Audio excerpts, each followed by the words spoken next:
Why you should quit your BPO job na hindi naman talaga perfect na mag-work sa BPO. Kung start na ako magkaroon ng mga recurring issues, na ako ng fatty liver, high cholesterol, naging obese ako, meron laging higher risk of getting cancer, and even some of them namatay while working. So, gagawa sila ng paraan para hindi ka magwagi, hindi ka ma-promote kahit how unfair the world is.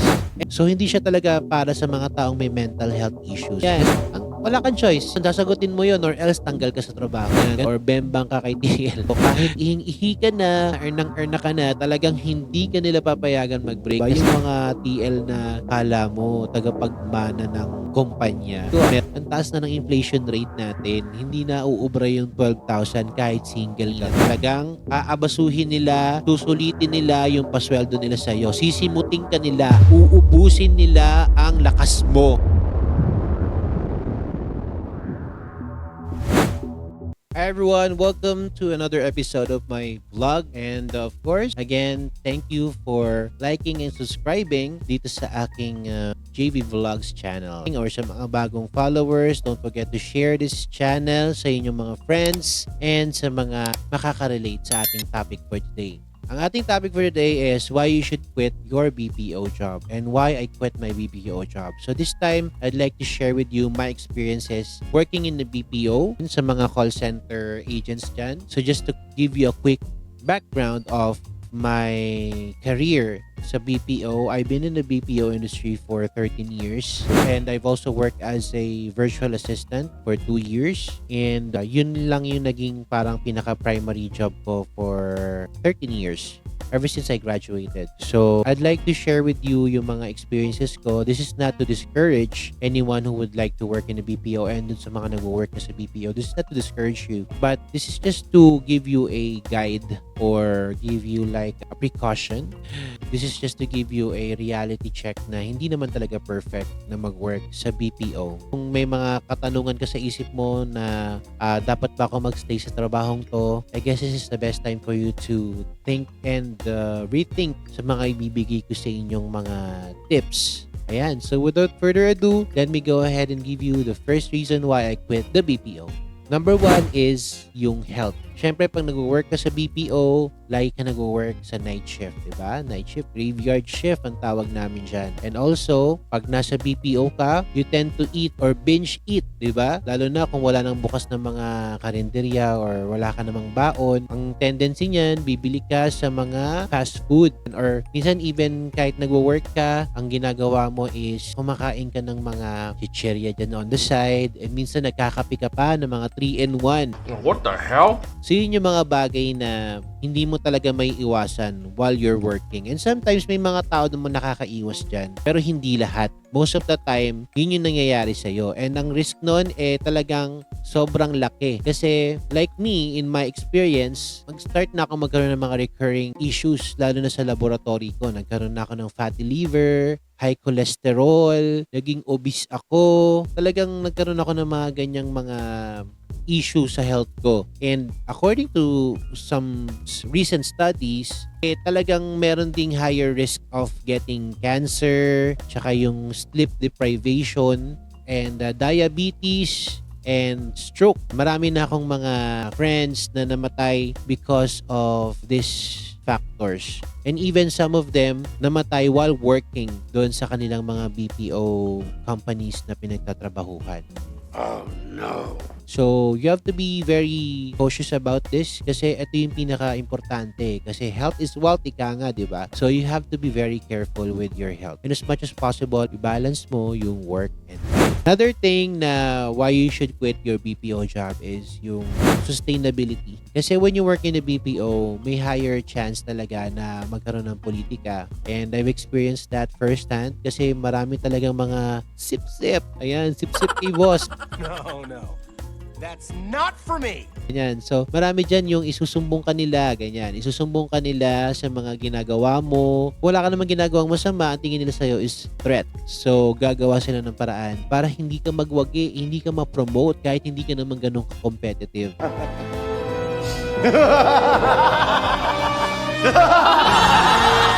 And also, aside from that, na maraming mga power trippers, politics, is yung pag hindi mo na-meet yung scorecard. Meron kasing kaming tinatawag na CSAT or yung surveys na sinisend ng company sa mga customers namin para i-evaluate kami. Tingin ba nila natulungan namin sila? Syempre hindi naman lahat ng mga customers is mababait, lalo na yung mga international customers, 'di ba, yung mga sa ibang bansa. Ayoko na magbanggit kung anong bansa, no? Pero maraming ganyan na kahit na-deliver mo naman ng tama yung trabaho mo, pero sa kanila hindi pa rin kasi na bad trip sila sa company mo, ganyan, na bad trip sila sa product, babagsak ka pa rin nila sa survey. And tendency nun, ang laki ng impact nun. Kasi most of the time, yung survey yung malaki ang percentage sa iyong scorecard. So, tendency, babagsak ka sa scorecard mo and machuchugi bells ka. Hindi naman lahat tatanggalin agad kasi may due process. Pero most of the time, yun yung nangyayari. I-enroll ka nila sa parang tinatawag nilang PIP or parang probation period for 3 months. Titignan nila kung mag-i-improve ba yung scores mo. Pag hindi, tatanggalin ka. So, minsan nagre-rely yung buhay mo sa customer mo kahit wala ka namang ginagawang masama.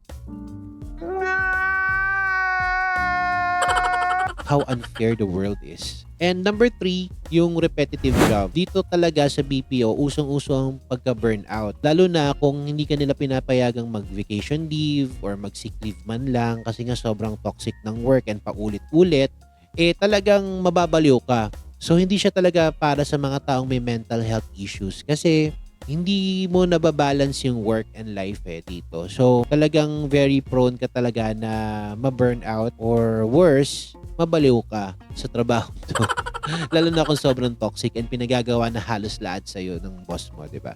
Number 4 is yung modern slavery na tinatawag. Dito sa BPO, pag sobrang busy ng account mo or sobrang tinatawag nilang call after call, yung pasok ng mga tawag. Kasi minsan after ng call mo, pag drop mo, meron na agad. May papasok na agad. Tutunog agad yan.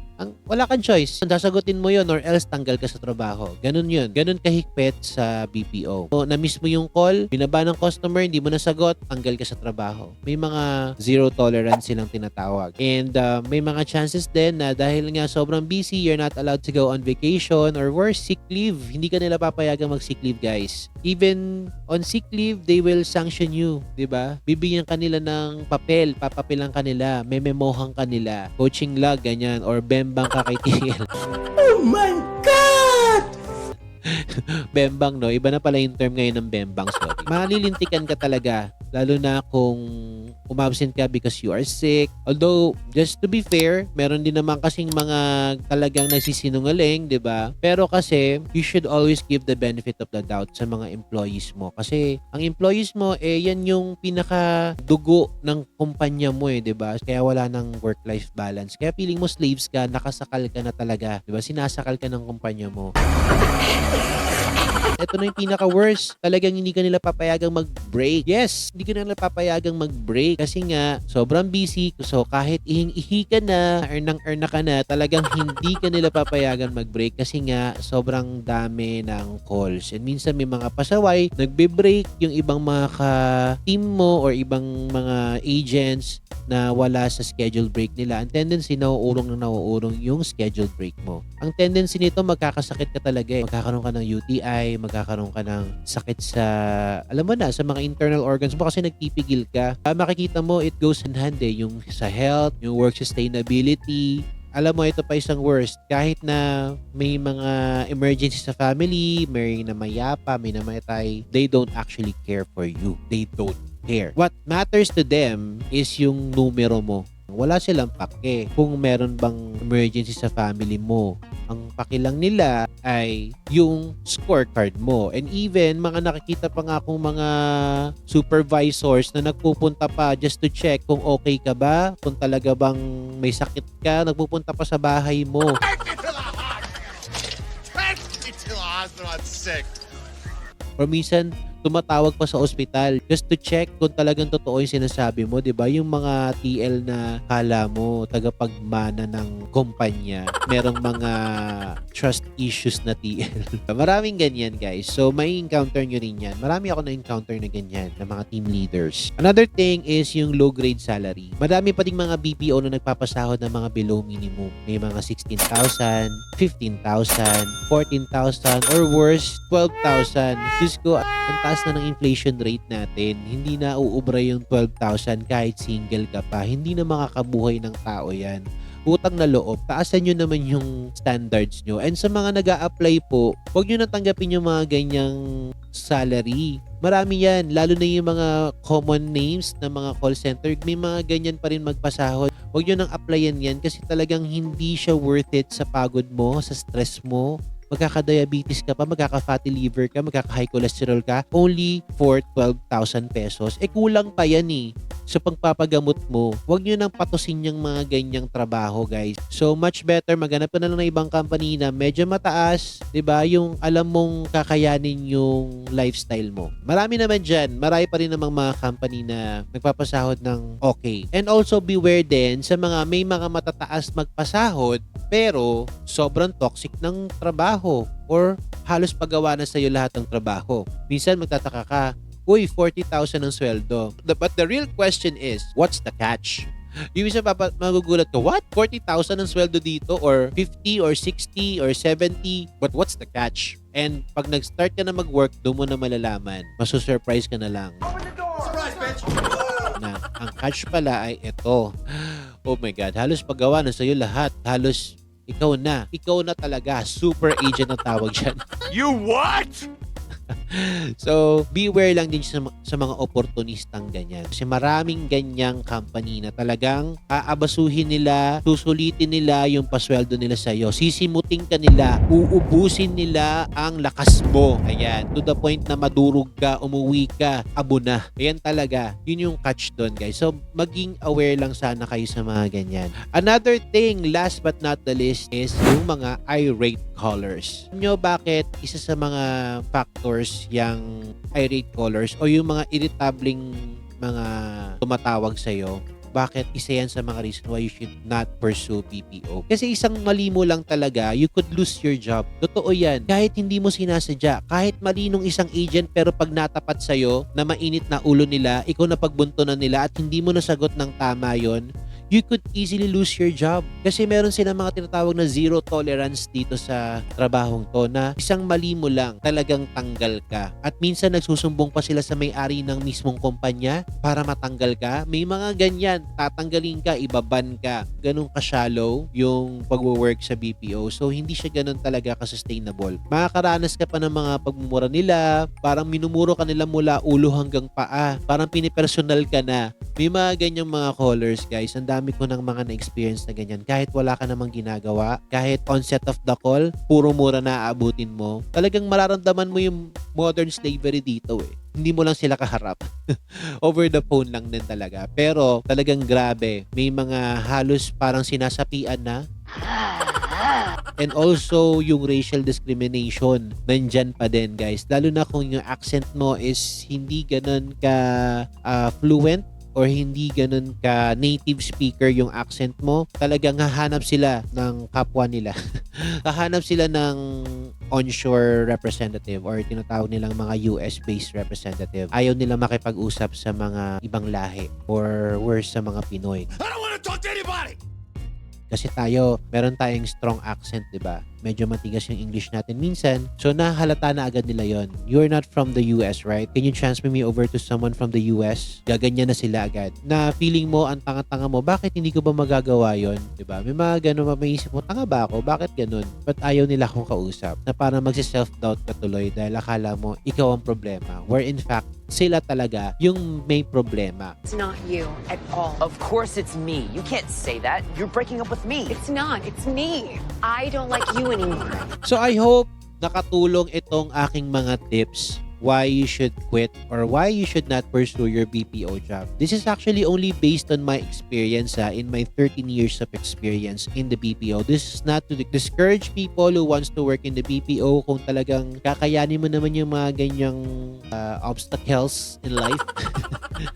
Go ahead, i-push mo. And also, hindi naman din lahat ng mga BPO may mga ganyan. May mga ma-encounter ka lang din talaga. Kung hindi man lahat, may isa dyan sa mga nabanggit ko, may ma-encounter ka dyan. So, reminder lang that working in the BPO is not perfect. And yung mga nagsasabi na, madali lang naman yung trabaho niyan magtatawag-tawag lang. No guys. Hindi yun totoo. Mahirap din siya in the long run. Sa una, yes, you may feel privilege, you may feel yung medyo nakakaluwag-luwag ka na kasi malaki nga yung sweldo minsan. And pag sinabing call center, parang tinitingala ka kasi yung iba hindi nga makapasa sa pagko-call center But no, lahat ng trabaho may risk. Lahat ng trabaho may consequences. So, nasa sayo na lang yon kung paano mo siya haharapin. Siguro, another weapon na pwede mong dalhin is prayers na lang din talaga. Kasi, pag natapat ka sa mabuting employer, blessed ka. Kung hindi naman, you may rethink again, di ba? Isipin mo kung tama ba itong tinatahak mong career, kung ito na ba yung para talaga sa'yo, and kung hindi, rebuild yourself, mag-retrain ka, isipin mo kung ano yung talagang para sa'yo. Like me, in my case, nag-business na lang ako kasi I don't think yung talagang pag-work sa BPO is for me. So, nag-venture na lang ako sa ibang field na medyo somehow nagagamit ko yung mga natutunan ko sa call center dito sa sarili ko namang negosyo. So yun lang mga paps. Of course, don't forget to like, subscribe, and share this video lalo na sa mga nakaka-relate dito sa video ko. So see you again on my next vlog. Yan, mag-comment din kayo sa mga gusto nyong topic ko sa susunod na vlog. Hope sana nakatulong ako. Enjoy the rest of your days guys. Thank you and have a great day.